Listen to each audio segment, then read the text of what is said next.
Section 1. You will hear a woman booking a room for a party at a community centre. First, you have some time to look at questions 1 to 4.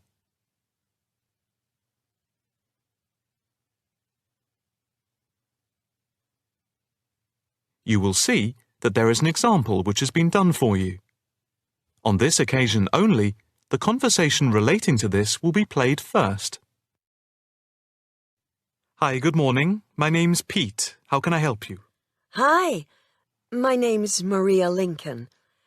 I understand you hire out rooms in the community centre as venues for parties? The woman's first name is Maria. So, Maria has been written in the space. Now, the test will begin. You should answer the questions as you listen, because you will not hear the recording a second time.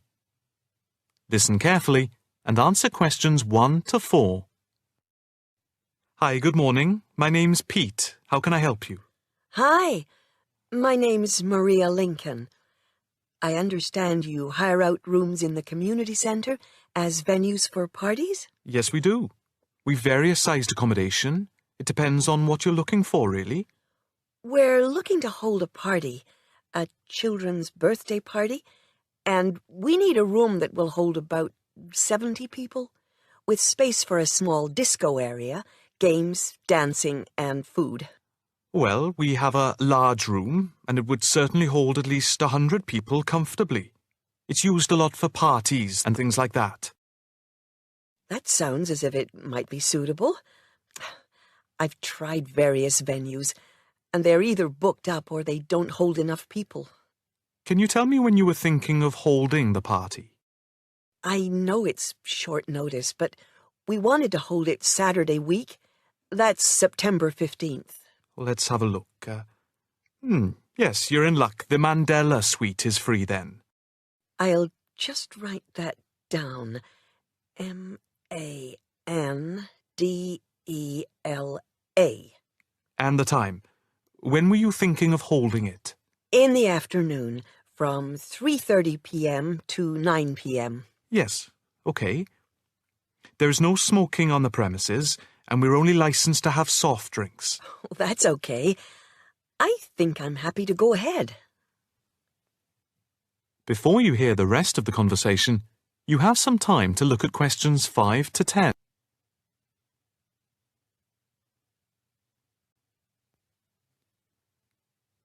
Now listen and answer questions 5 to 10. Can you just give your postcode? Yes, it's PA5 7GJ. Fine. And the flat and street number? It's flat number 40, and the street number is 35. Okay, so that's flat 40, 35 Beaches Street. Yes, that's right. And a contact number?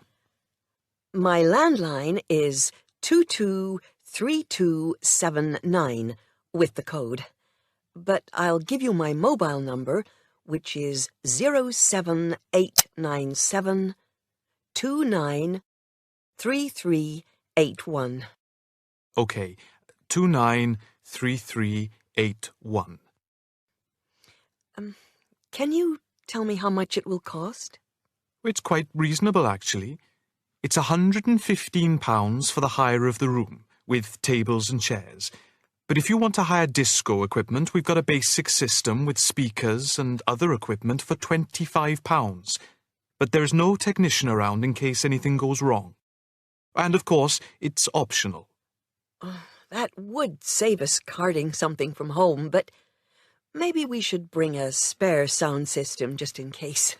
We've never had any problem with the system, but you might not want to take any chances.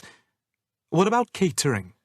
Well, we had thought of getting everyone bringing something. We have someone who can do catering for £9 a head, including the cake if required. That's handy, but it's a lot as we have a fairly tight budget. So, you want to go ahead with the booking? Yes, certainly. Okay. I need to take a deposit of £30, which is refundable. The balance needs to be paid 2 days before the event at the latest. fine. You can cancel up to 2 days before, but after that you lose the deposit. We don't intend to cancel, but is there any insurance we can take out? Yes, there's a form here somewhere. How much? It's, let me see. It's only £9 for the 24-hour period, and that covers you for cancellation, damage, and injury. Well, at least we'd better have a look at it. How would you like to pay the deposit? Cash. I'll just give you a receipt. There you are. 10, 20, 30. £30. Maria Lincoln. Thank you very much. I'm really glad I found somewhere. We have been trying to book a place for the past 2 weeks, so thank you again, and bye for now. That is the end of section 1. You now have half a minute to check your answers.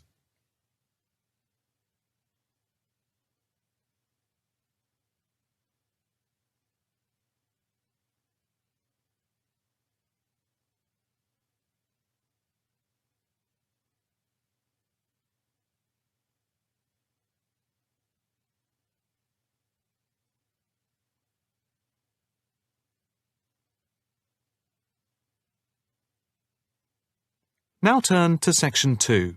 Section 2. You will hear a talk on the radio about grass roofs. First, you have some time to look at questions 11 to 13.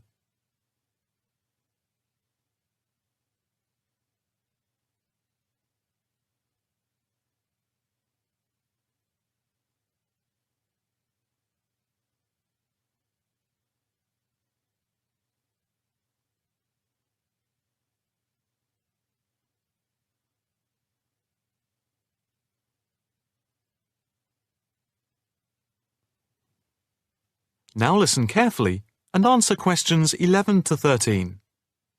And now it's straight into the Eco Hotspot for today's programme. We are in fact going to look at an intriguing trend in recent years in the world of eco-friendly developments. There has been a constant stream of new green products coming onto the market for the environmentally conscious. A new departure, which I feel needs greater attention drawn to it, is the increasing interest in grass roofs. Environmentalists sing the praises of grass roofs as interest in sustainable ecological building has led to the greening of the rooftops of residential and commercial buildings around the world. And what does this type of roof consist of? Instead of tiles, which allow water to run off and create flash flooding, the roof has a waterproof underlay, which is laid over the roof deck. This waterproof layer is then covered with layers for insulation and drainage. Then, on top of the insulation and drainage layer, is added a final layer of soil or crushed stones for the plants and/or grass to grow on. The roof can be planted with wildflowers to add colour and life to your rooftop. Before you hear the rest of the talk, you have some time to look at questions 14 to 20.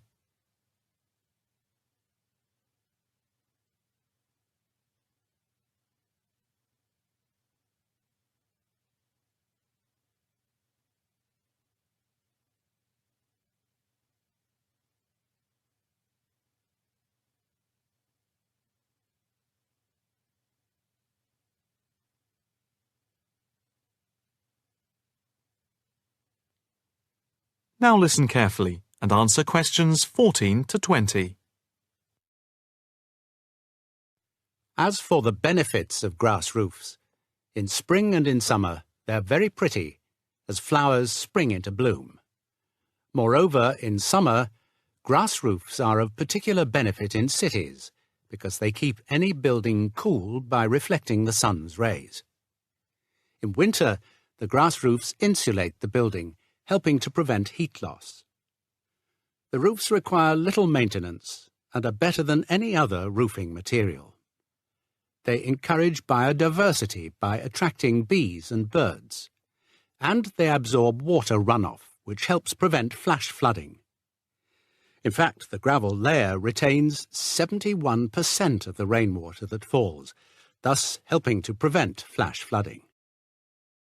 In winter, the brown soil is a bit more evident, which can look unattractive if the roofs are not tended carefully. But that is a price worth paying, and I would say that they come highly recommended by those who have them. If you compare grass roofs with tiles, the latter do certainly look very tidy, but at a price to the future of the planet. The main drawbacks of tiles, though, are the water runoff and the absorption of heat from the sun's rays in summer. So, if we are to save the planet from the ecological point of view, tiles do not come recommended. The only roof that I can think of which has similar ecological credentials to the grass roof is the thatched roof. Thatched roofs are good insulators and very attractive, but very pricey and not ideal for cities. How can we make more of our roofs green? That is, how can people be persuaded to install grass roofs? The World Green Roof Conference in Australia was a very good start. At a grassroots level, the best way to raise the profile of grass roofs is to make them trendy by highlighting them in fashionable magazines, so that people begin to feel that they cannot do without them. But the idea I like best is holding competitions for the best designed grass roofs. Next week, Eco Hotspot is going to look at... That is the end of section 2. You now have half a minute to check your answers.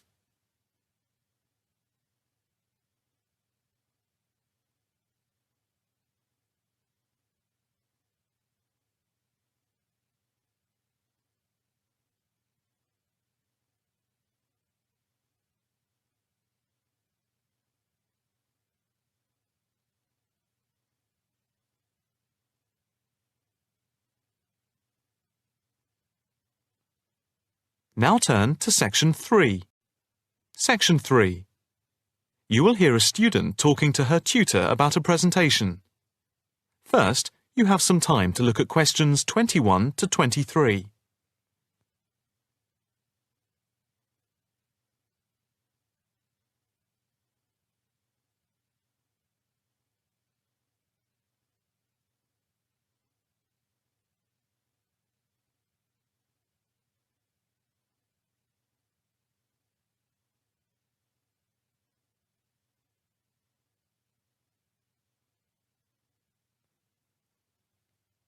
Now listen carefully and answer questions 21 to 23. Excuse me, Dr. Owen, Oh, hello, Karen. Have you got a few moments? Yeah, sure. How can I help you?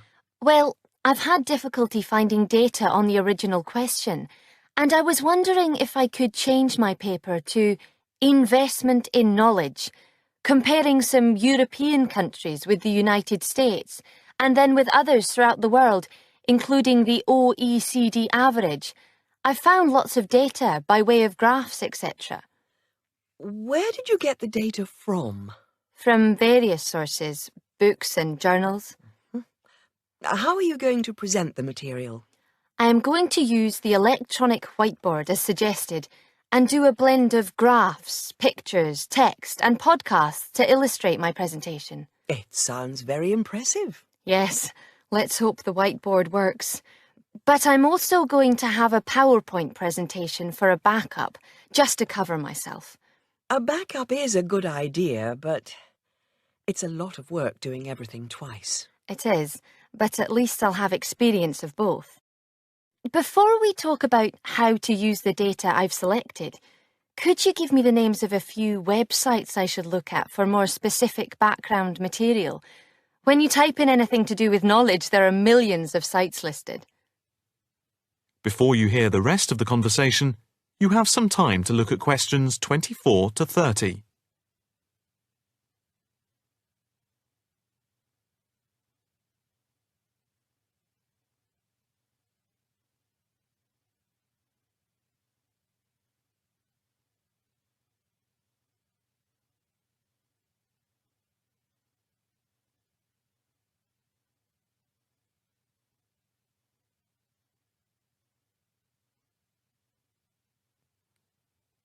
Now listen carefully and answer questions 24 to 30.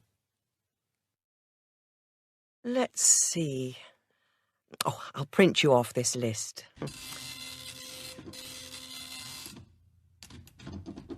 Oh, there we go. Right. Do I really need to study everything on these? No, I suggest there are 5 or 6 you can look at. The one you have to go through is the IT department section on the university site, which is www.kmul.org.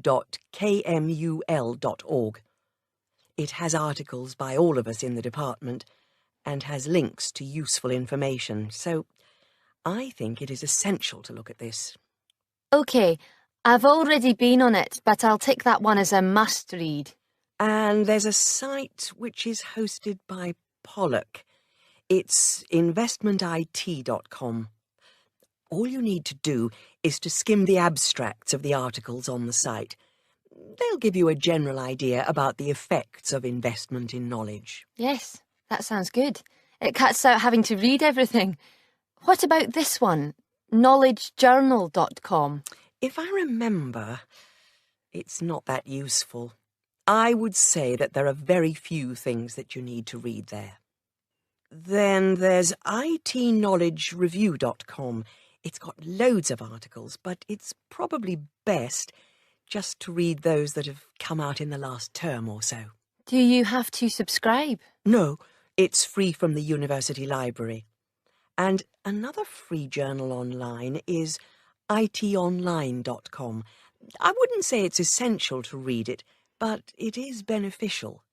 And so I think it is worth a look. If you think it's useful, there is no harm in looking at it.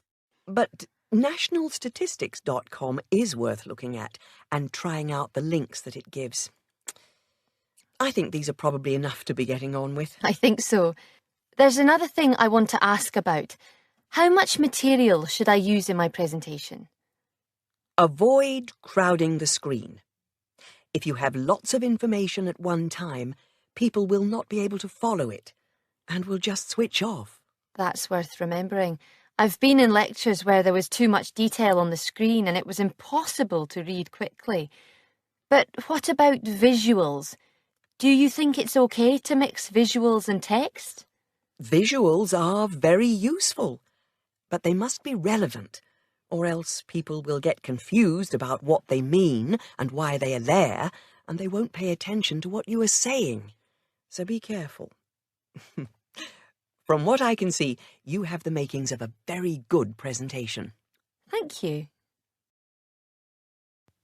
That is the end of section 3. You now have half a minute to check your answers.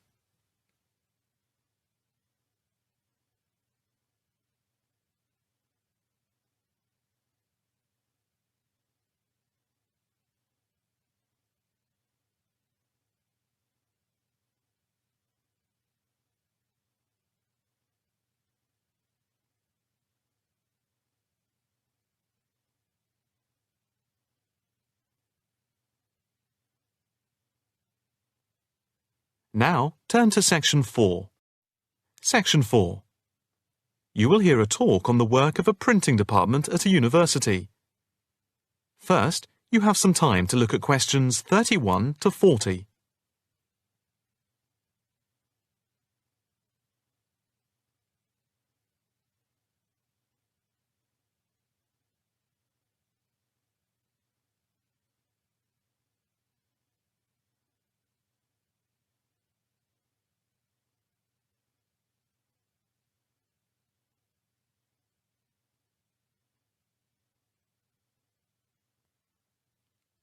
Now listen carefully and answer questions 31 to 40. I am here to give you a brief outline of the work of this new department. The Department of the Printed Word has a very short history, having been created just 10 years ago. Some statistics to start with. The first intake of undergraduate students consisted of 20 students, which rose to 37 in the second year. And we now have about 50 in the first year, doing a wide range of courses, full and part-time. We have a thriving research department, with 17 students on the taught MA course and 7 students doing research full-time. In all, we have 9 full-time lecturers and 16 part-time lecturers who work mainly but not exclusively in our evening department. Of the total student body, approximately 21% are from outside the country, a number which has been increasing steadily over recent years. Although students from overseas have to reach a minimum level of competence in English before they follow a course at the university, some may require remedial help with their English, and we can offer help through the Student Support Services as part of the general assistance given to all students. For home students, both graduate and undergraduate, there are bursaries to help with travel and accommodation, for which I would advise you to contact Mrs. Riley at the end of this session. Increasingly, we are forging external links with organisations in the publishing world, and we have been very fortunate in that we have received money to sponsor not just various students within the department, but also technicians and lecturers. Each year we hold a series of lectures which are given by external speakers in the world of printing and the media. The series of workshops that you see around you have been built thanks to a very generous donation which has allowed us to develop our facilities for bookbinding and restoration. Now, the main work of the department relates to teaching the mechanism of printing. And as most printing is now so highly technological, all our students have to be computer literate. For those of you who are interested in taking a module in this department from another department, and who feel that you may not have the necessary computer skills, don't let the technology put you off. We have a number of specialist technicians who can support and deliver crash programs in the computing technology required. As long as you can switch on the computer, you are halfway there. We have what can only be called state-of-the-art facilities, especially for those wishing to move into the publishing world, working not just as printers, but also in editing, page design, layout, and bookbinding. With the extensive facilities we have for book restoration, some of our former students are now employed as expert book restorers and conservationists, skills which were once almost dying out. In the display you will notice samples of work on book cover design, and as well as having all the necessary computer programs for dealing with printing, we have some old printing presses. Despite being largely a modern department, we do have an increasing interest in research into the history of the printed word, ranging from early European to Chinese and Japanese printing techniques. We have in fact some very well-known experts on early printing in Europe in the 15th and 16th centuries. If this area appeals to you, you can talk to Dr. Fred Clare afterwards. From China, we're lucky to have as a visiting lecturer Dr. Yu, who is an authority on early Chinese manuscripts and printing machines.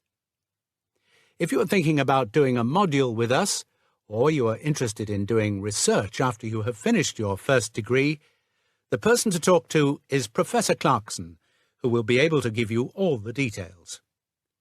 For postgraduate research, you should really be thinking about applying now, even though we are only in December, as the department now attracts large numbers of people, and we always have many applications for each research position. That is the end of section 4. You now have half a minute to check your answers.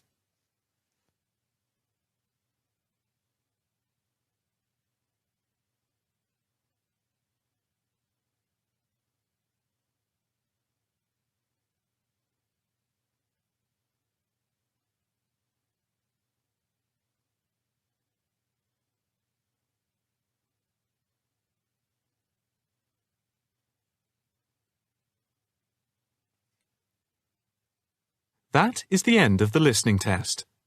You now have 10 minutes to transfer your answers to the listening answer sheet.